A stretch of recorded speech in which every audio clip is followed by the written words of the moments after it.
A month ago, when the early May sun banished all snow from Chicago, Jane started a garden.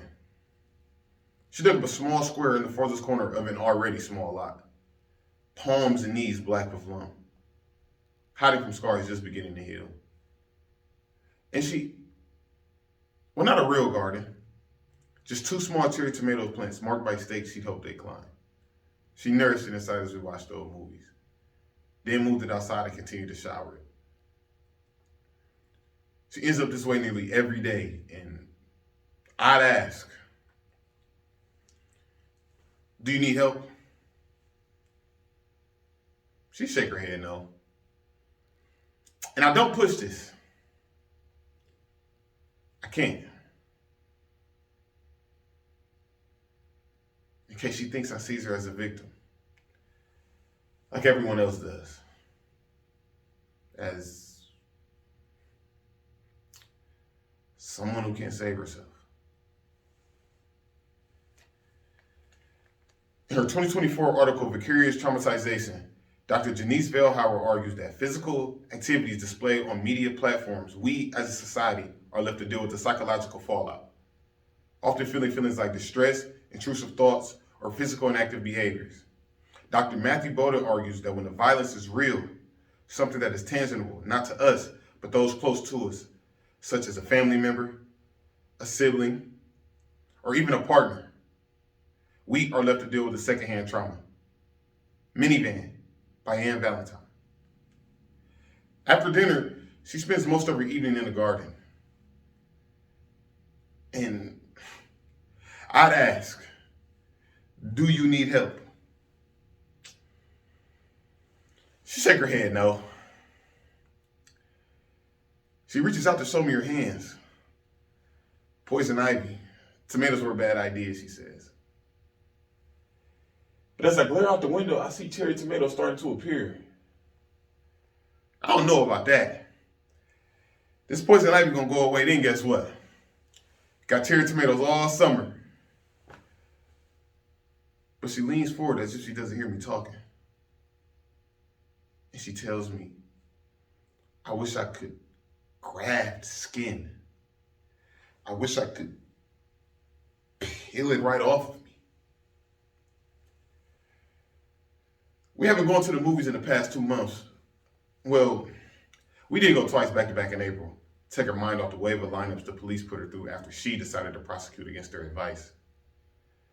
But when the lights dimmed and the previews began, I could hear her breath accelerate. I reached over to grab her and I felt her palms gripping the seats. She mentioned to me that she might faint. We left before she could. The darkness is what it is. So much dark. Like many sidewalks unlit by a few street lamps. I mentioned she should see a therapist, but she just glared at me, mouth muffled into her skin, cutting her eyes. But I was just walking by. They should be the ones in fucking therapy if anyone is. And I don't push this. Not until she's ready. But I see the way she stares at strollers as we drive by, or children who stand before us in a grocery line. She brings home a gun. That shit there on the counter when I get home from work. Glock. And I look away from when I imagine her palms enclosed in a rough grip.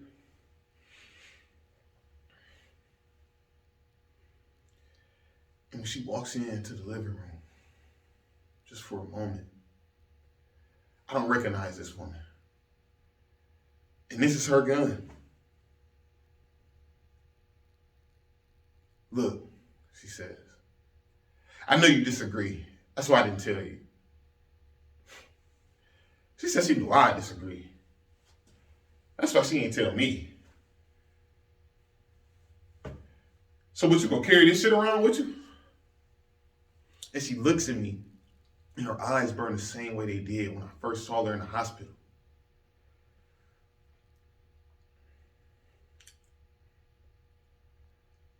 I'm I'm sorry.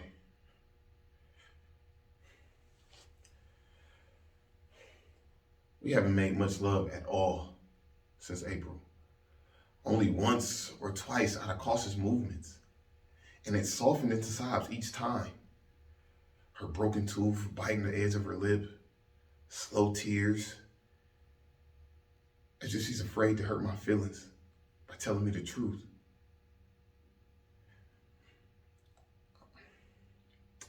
I want to tell her I am not them. I want to tell her that she is safe with me. But I hold my breath instead.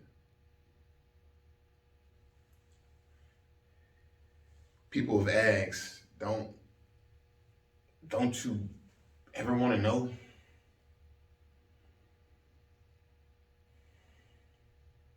I know it was 8 at night. Sky not even black when the minivan screeched up on her. Man, that shit must have taken seconds. Not long enough for anyone to notice. They drove around with her for 2 hours. 2 hours! And then pushed out the back of the van unconscious in some middle-aged man line, where eventually he calls the police.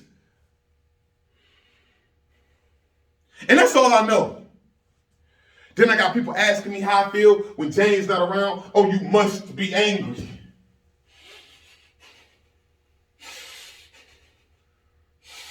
I am angry, yes. But the truth is, I feel close to nothing. No anger, no revenge, no impulse, no bad stuff in the trunk. What I feel is helpless.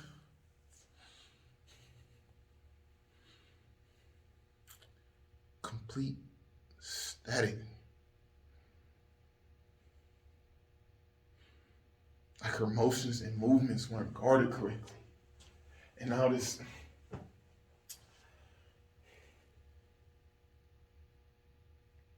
negligence, man. It's something that'll blanket me forever. Later that night, Jane tells me she'll keep the gun inside, that she won't carry it as a concealed weapon. But I wonder what the point is if she never felt unsafe in the first place.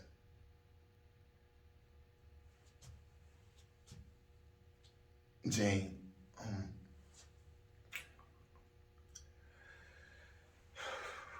how do I ask this?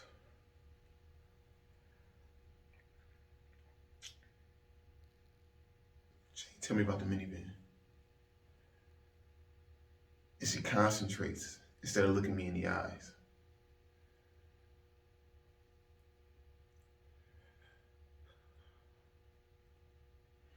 But when her eyes finally turn to me's mine,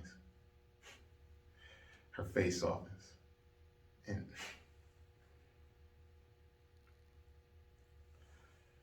just for a moment, we are where we began.